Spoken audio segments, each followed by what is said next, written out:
नमस्कार.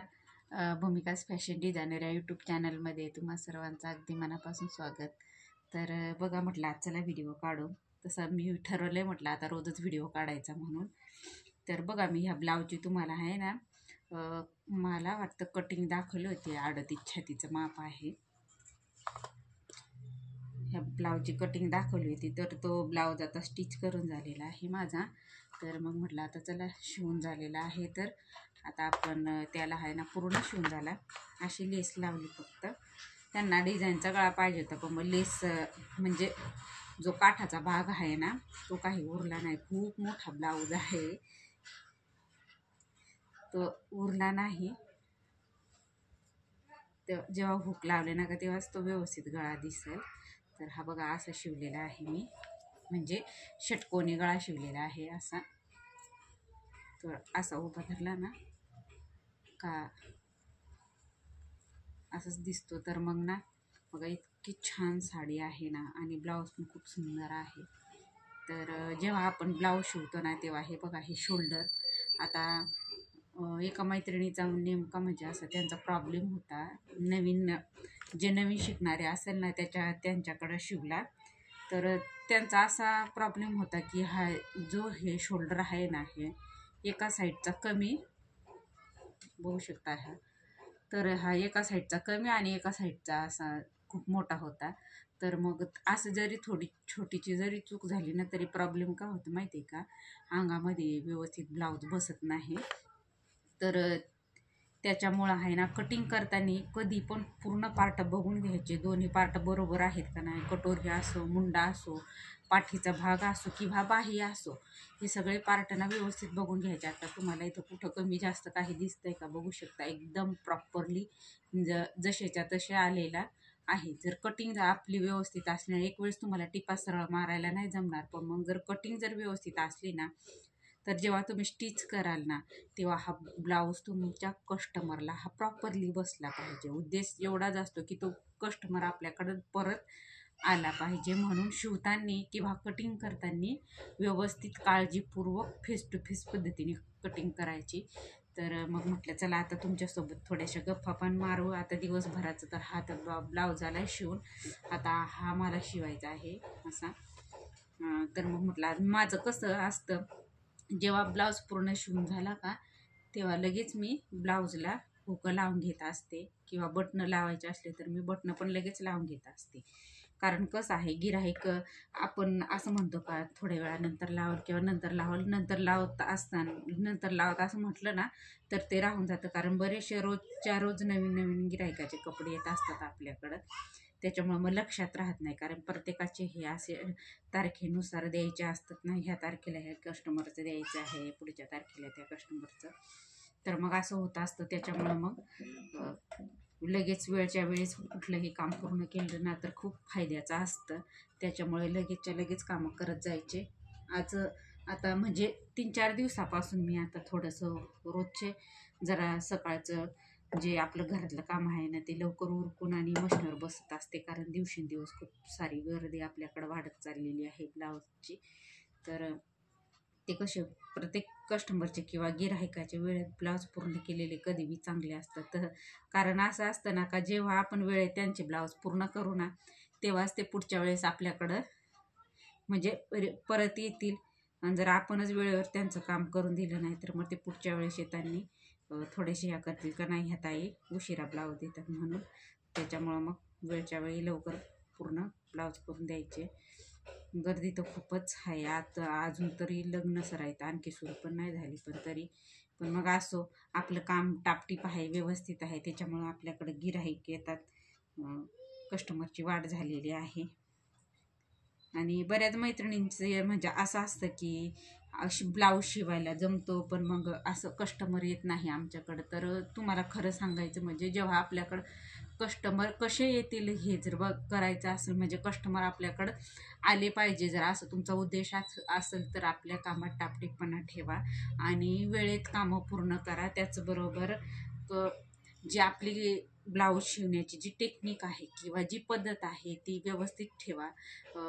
उदाहरणार्थ कसं तुम्हाला सांगू का, जेव्हा आपला डबल पार्ट जोडतो त्याला डबल टिप मारायला विसरायची नाही, कारण मग जर एक सिंगल टिप मारली तर तो ब्लाऊज कसा लवकर खराब होतो धुतल्यानंतर किंवा जास्तीचा वापरल्यानंतर. तर मग हे असं होऊ नये म्हणून मग कुठल्याही पार्टला जर डबल आपण पार्ट जोडतो ना, तेव्हा त्याला डबल टिप मारत जायची. थोडा वेळ लागतो ब्लाऊज शिवायला डबल टिप मारायला, पण जर सिंगल टिप जर तुम्ही मारली, तुमचा उद्देश असा असेल की ब्लाऊज पटकन उरकतो किंवा खूप सारे जास्त ब्लाऊज आम्ही शिवू शकतो सिंगल टिप मारली, तर हा तुमचा चुकीचा गैरसमज आहे. तुम्हाला स्टार्टिंगला खूप सारे कस्टमर येतील, पण मग नंतरून जर तुमचं काम बघितलं तर नाही त्यांच्याकडे शिवला, पण मग तो लगेच त्याची शिलाई उसवली गेली किंवा खराब झाली, तर मग दुसऱ्यांदा येताना कसे कस्टमर थोडेसे मग कानकोच करतात का, असं असतं. असं बऱ्याचशा म्हणजे जे माझ्याकडे येतात ना कस्टमर, त्यांचं असं आहे, म्हणून मी या व्हिडिओच्या माध्यमातून तुम्हाला सांगत असते. आणि त्याचबरोबर कसं आहे माहिती का, जेव्हा आपले ब्लाऊज शिवतो किंवा ड्रेस शिवतो, आता मी तर ड्रेस तर शिवायला घेणं तर बंदच केलेलं आहे, कारण माझ्याकडे खूप सारे ब्लाऊजच येत आहेत. आता 1-2 गिरायकांचेच ड्रेस आहेत, तर ते खूप दिवसाचे आहेत, पण म्हटलं आता पूर्ण करू पण मग रोजचे आपल्याकडे खूप सारे ब्लाऊज येत आहेत, तर ते ड्रेस माझे शिवायचे राहून गेले. एखाद दिवशी वेळात वेळ काढून ते मला शिवावेच लागतील. असं असतं. तर कसं काळजीपूर्वक जर आपण काम केलं, आपल्या कामात जर टापटीपणा असला, तर खूप फायदा होतो त्याचा. म्हणजे आपल्याकडं कस्टमर पण मग टिकून राहतात, असं असतं. तर बघू मग आजचा दिवस, चला भेटू. म्हणजे आजच्या दिवसभराचं मी रुटीन तुमच्यासोबत शेअरच करणार आहे, कारण आता हा एवढा ब्लाऊज माझा पूर्ण म्हणजे शिवून झालेला आहे आणि त्याला मी हुक लावून घेते. आता एवढे 1-2 मिनटात हुक लावून झाल्यानंतर मी लगेच दुसरा ब्लाऊज शिवायला घेणार आहे. आणि कसं नेहमी कामात असलं का माणसाला आळस पण येत नाही आणि ती सवय शरीराला होते काम करण्याची, आणि आपण शरीराला जशी सवय लावू तशी लागते. जर काम करायची सवय लावली तर काम करायचीच इच्छा होते, म्हणजे झोप वगैरे नाही लागत. आणि झोपायची सवय लावली तर त्यावेळेस किंवा त्या टायमाला आपल्याला लगेच झोप येते, पण मला झोपायची सवय नाही, माझं दिवसभराचं काम चालूच असतं. कालच एक 2-3 ते एका ताईचे दिले मी ब्लाऊज शिवून, त्यांना पण एकदम व्यवस्थित बसले. आणि जेव्हा आपले ब्लाऊजचे म्हणजे असं शिवून दिल्यानंतर व्यवस्थित बसले किंवा काही असं, तर खूप आनंद होतो बरं का त्यानंतर. पण मग त्यानंतर असे एवढे ब्लाऊज येतात ना की विचारू नका. एका एका कस्टमरचे 10-10, 12-12 ब्लाऊज आले तर माझ्याकडं. तर मग मी त्यांना म्हटलं, तुम्हाला जे लागतंय किंवा तुम्हाला कार्यक्रमाला लग्नाला जे लागतंय ना, म्हटलं तेच तर ब्लाऊज शिवा. कारण कसं आहे, तुमच्या एकट्याचंच ब्लाऊज नाही, माझ्याकडे बऱ्याचशा म्हटलं कस्टमरचं ब्लाऊज असतात. तर मग त्या बोलल्या की हो, हे 2 काढून द्या की हे 3 काढून द्या. मग त्या पद्धतीनेच मी काढून देत असते. फक्त काय असतं, माझ्या डायरीवरती तेवढे ब्लाऊज, किती ब्लाऊज आहेत, किती साड्या आहेत, ही टिपण असते. त्याच्यामुळे किती शिवायचे आहेत, अगोदर किती तारखेला शिवायचे आहेत, ही सगळी माझी टिपण असते. आणि त्याचबरोबर बऱ्याच मैत्रिणींचा म्हणजे असा हे होतो की ताई आहे ना, जेव्हा आपण कस्टमरचे कपडे खूप सारे आले तर ते कसे ओळखायचे किंवा कसे ठेवायचे. तर माझं कस्टमरचे जेव्हा कपडे येतात ना, तेव्हा मी त्या कस्टमरच्या म्हणजे ती पिशवी असते नाही का, तिच्यावरती पण नाव टाकलेलं असतं. आणि त्याचबरोबर एक कुपन असतो तुमच्या टॅग, त्याच्यावरती किती साड्या किती ब्लाऊज आहेत आणि ते त्या पिशवीमध्ये टाकलेलं असतं. आणि मी काय करते, नेहमी शिवताना जेवढ्या एका कस्टमरचे जेव्हा मी ब्लाऊज काढते, पीस काढते, तेव्हा त्या एकाच कस्टमरचे त्याला जेवढे लागत आहेत किंवा त्याला अर्जंटली द्यायचे आहेत, तेवढीच मी ब्लाऊज अगोदर स्टिच करून घेते. स्टिच केल्यानंतर पूर्ण त्या ब्लाऊजची म्हणजे फिनिशिंग प्रॉपरली, डिझाईनचा असलं तर तो डिझाईनचा शिवून घ्यायचा, आणि त्याचबरोबर लेस लावायची असली तर लेस पण लावून घेते, आणि हुक बटणं प्रॉपरली पूर्ण फिनिशिंग सहित तो ब्लाऊज पूर्ण रेडी करून आणि मग नंतरूनच व्यवस्थित ठेवून द्यायचा. असं नाही करायचे की ब्लाऊज अर्धवट शिवायचं, हा उखण नंतर लावलं किंवा बटणं नंतर लावलं. असं केलं ना तर माझं असं गोंधळ झाले. म्हणजे मी अगोदर करायचे बरं का, तर म्हणजे चुकून माझ्या बहिणीचीच एक साडी मी म्हणजे फॉल लावलेला होता, पण मग मला असं वाटलं मी फॉल लावल्यानंतर कशा माझ्याकडे पाहुणे पण खूप असतात ना, मग त्याच्यामुळं तो फॉल लावला गेला. पण मग गंमत अशी झाली की मला असं वाटलं मी त्याची हात शिलाई केलेली आहे, पण मी ती हात शिलाई केली नव्हती आणि साडीची तशीच घडी घालून ती पिशवीमध्ये ठेवली.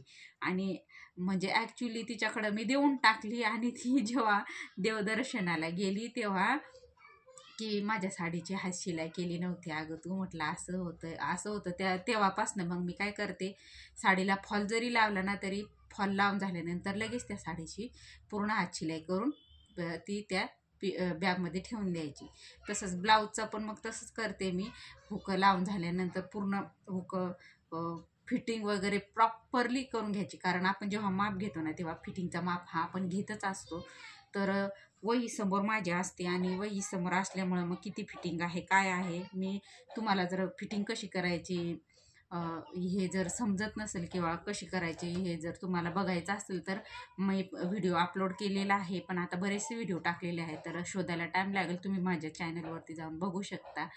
खूप सुंदर पद्धतीने मी टाकलेलं आहे आणि बऱ्याच खूप छान छान कमेंट्स पण आलेल्या आहेत त्या व्हिडिओला, कारण बऱ्याच पद्धतीने म्हणजे असं समजेल अशा पद्धतीने मी तो व्हिडिओ टाकलेला आहे. तर तुम्ही नक्की जाऊन बघू शकता. ज्या नवीन शिकणाऱ्या ताई आहेत त्यांना खूप प्रॉब्लेम येतो, तर तुम्ही नक्कीच बघा तो व्हिडिओ. जर जमलं तर मला लिंक भेटली तर मी तुम्हाला डिस्क्रिप्शन बॉक्समध्ये ती लिंक पण देण्याचा प्रयत्न करीन.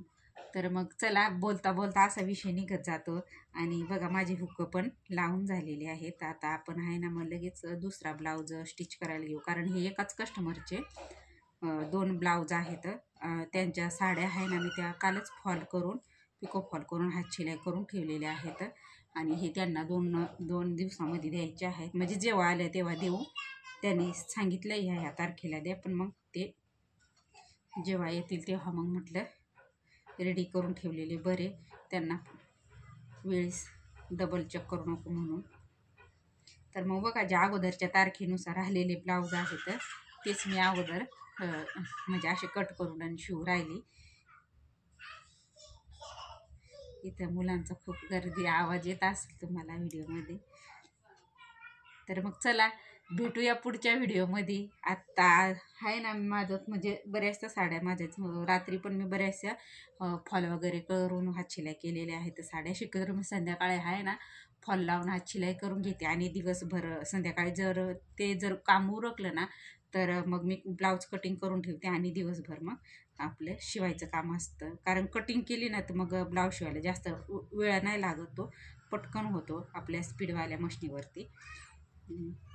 तर मग चला, आजचा व्हिडिओ माझा कसा वाटला मला कमेंट करून नक्की सांगा. व्हिडिओला जर तुम्ही नवीन असेल तर लाईक शेअर आणि सबस्क्राईब करायला विसरू नका. बोलायचं तर खूप असतं, कारण असं मनापासून वाटतं की प्रत्येकाला यावं, प्रत्येकाने शिकावं, स्वतःचे 2 पैसे कमवावे अशी इच्छा असते. आणि मी नक्कीच म्हणजे असे इथले जवळचे जर जे माझे म्हणजे जे मशीन म्हणजे असे टेलर वगैरे आहेत जे स्वतःचे असे ब्लाऊज वगैरे शिवतात ते काय मला विचारायला येतात, त्यांना पण मी सांगून देत असते. तर कसं सांगितलं तर काय आपला काही वायाला जात नाही किंवा कमीपणा येत नाही. आणि मी कधीच असं करत नाही. कोणाला पॅटर्न पाहिजे असेल तर पॅटर्न पण मग देऊन टाकते, पण मग तुम्ही जर मागवाल पोस्टाने तर मी पोस्टाने वगैरे देत नाही. इथले जवळचे जे कस्टमर म्हणजे असे जे जवळचे आहेत जे शिकणारे आहेत त्यांनाच देते. आणि शक्यतो मी कसे पॅटर्न काढून ठेवलेले नाही, बरेचसे प्रिन्स कटचे पॅटर्न म्हणजे बिना पॅटर्नचेच मी कटिंग करते डायरेक्टली कपड्यावरती. तुम्हाला प्रिन्स कटचे तर बरेचसे व्हिडिओ मी टाकलेले आहेत. आणि कटोरीचे पण बरेचसे कटोरी कशी काढायची याचे व्हिडिओ टाकलेले आहेत. आता सध्या कसं व्हिडिओ टाकायला म्हणजे कटिंगचा व्हिडिओ टाकायला तुम्हाला पण सध्या खूप सारे ब्लाऊज आलेले आहेत, तरी पण मग मी अधूनमधून तुम्हाला व्हिडिओ टाकतच राहील रोजचा डेली, काय काय केलं काय काय नाही ते. तर मग चला भेटूया पुढच्या व्हिडिओमध्ये.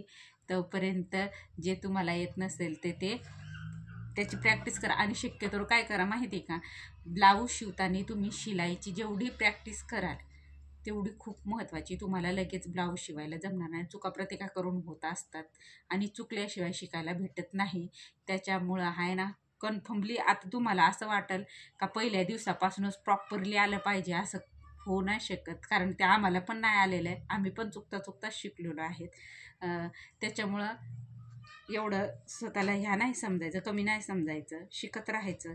आणि जेव्हा तुम्ही शिकत राहाल तेव्हाच तुम्हाला काही गोष्टी येतील. तर मग चला, बाय, भेटूया पुढच्या व्हिडिओमध्ये. तोपर्यंत